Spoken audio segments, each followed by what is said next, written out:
Hi everyone, this is Mrs. Tevis-Finn, recording from room 114. This is the third video in our World War II unit entitled Pearl Harbor. So I'd like to open up with this slide of the famous USS Arizona Memorial in Hawaii. So I do have a few students who have been here and they've brought some great pictures back. So if anyone has traveled to Hawaii and has visited this site, please let us know. So let's get right into this famous quote, "A date which will live in infamy." This is said by our president, FDR, and I want you to kind of have that in your thoughts while we go through this information and see if it reminds you of anything. So why did Japan attack Pearl Harbor? This is just a review slide from our previous screencast. So I want you guys to make sure you know the background of what happens before 1941. So we have the U.S. certainly making it clear to Japan, and Japan also signing the alliance with the Axis powers. I want you guys to take a look at the map, and please note the location of Hawaii, right, where our naval fleet is located, and look at its location to Japan. So to answer the first question, you guys should put down a couple things. First is that 18 months prior, FDR had transferred the U.S. fleet. So this was, remember, we were trying to still be neutral, passing neutrality legislation and having the embargo against Japan. But this certainly is a pretty bold move to move our Navy to Hawaii. So please put that down. And also you guys should know that during this time we are negotiating with them about their aggression in China. So we're sending our diplomats to meet theirs, and this is ongoing. And you guys should know that for number one, we're pretty much still in a preventative mode, right? We're trying to block or interfere with future military aggression in Asia. So just blocking. Okay, you have to know this gentleman, Admiral Isoroku Yamamoto. So under number two, I want you to know his background. It's put here on the slide for you, so you guys just write down he did go to Harvard University, and he did go to the Naval War College, the Naval Academy in Annapolis, so he's an alumni there. And one thing that you guys should put down as well is that he learned our own war tactics and then brought them back to Japan. And so you'll see him pictured in the film for Pearl Harbor. And he's known for saying, "I fear we have just awoken a sleeping giant." So that'll come up at the end of our guided notes. All right, number three. So what does banzai mean? It was used as a greeting of high honor for their emperor. Okay, and it was sometimes used before a suicide mission or a kamikaze mission. So banzai is seen here as the planes are taking off for Pearl Harbor and they're being greeted, and they're yelling banzai. This is an important picture, for it shows the first wave of attack. So this is a picture at 6 a.m. of the Japanese pilots leaving Japan for Pearl Harbor. So guys, you want to put down for that first wave that they left at 6 a.m. and that they arrived, here we go, at 7:55 a.m. Next, guys, number five. Did an alarm sound when Americans first saw the planes approaching? And the simple answer is no. So to give you a little more background, many of our ships that day were out doing drills, and even our planes. So when the planes first were approaching, we thought that they were our own planes coming back from the drills. So they were really out practicing. Japan did not take that into account. And you guys should also finish up five with saying, so our ships were, out practicing, and especially our aircraft carriers were not at Pearl Harbor. And just to note, the second wave of attack was 8:54 a.m. And so guys, on your guided notes, you should be able to put a little bit more down for the first wave and the second wave from this great slide. So put down that the first wave went to Wheeler Field, which is right here, where we have a lot of oil stored. And also the second wave, you guys should know that there was more planes, so dive bombers and high-level bombers. You guys should know, this location of Pearl Harbor is very strategic, so you can see how it's protected, but we did have our battleships lined up. And I'm also going to show you another location of the attacks. So guys, for number 7, where did they attack? So Wheeler Airfield is seen here. You guys can see the smoke from the fire from the gasoline. And Schofield Barracks is where, our troops were stationed. It's where the bunks were. So that's kind of strategic, especially to, get rid of our resources. But here's the other location. So put down Battleship Row, and you guys can see the battleships lined up here, just in a line, and it made it very easy for Japanese to attack them one at a time.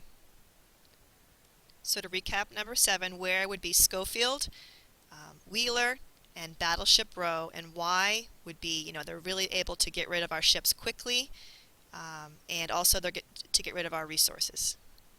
Alright, so some data for number 8. The damage was really horrific. And so this was a surprise attack, right? We weren't prepared. And so you guys want to fill out that the Japanese sank and or damaged 8 of our battleships. I'm going to show you the big ones. Put down 3 cruisers were destroyed, 4 destroyers, that's a type of ship, and 6 other Navy vessels. They destroyed 188 planes. They killed 2,403 Americans and injured over 1,000. So it's 1,178. So guys, I want you to know the 3 U.S. ships. So here's the USS Arizona. Put that down. The USS Shaw is your second one, and the USS West Virginia. Alright, so we're going to move on to number 9. You guys should know, which ship, later became a memorial, kind of a living tomb, and we'll look at that design in a moment. But let's go to We Interrupt This Broadcast. This is just a famous picture taken on the day of Pearl Harbor, and so, people were listening to the radio, and there's a break in the show. And the nation is shocked to hear about the Pearl Harbor attack, and soon they hear their president come on. So put down the date, guys. We declare war on Japan on December 8th, 1941. He calls this the most serious crisis since the Civil War. So fill in that quote. You can see the numbers are mostly unanimous, so the Senate was 82-0 and the House was 388-1. So one little side note would be who voted against the U.S. going to war. So that'll be a little bonus. I'd be especially interested in my female students looking that up. Alright, but guys, you feel free to go ahead.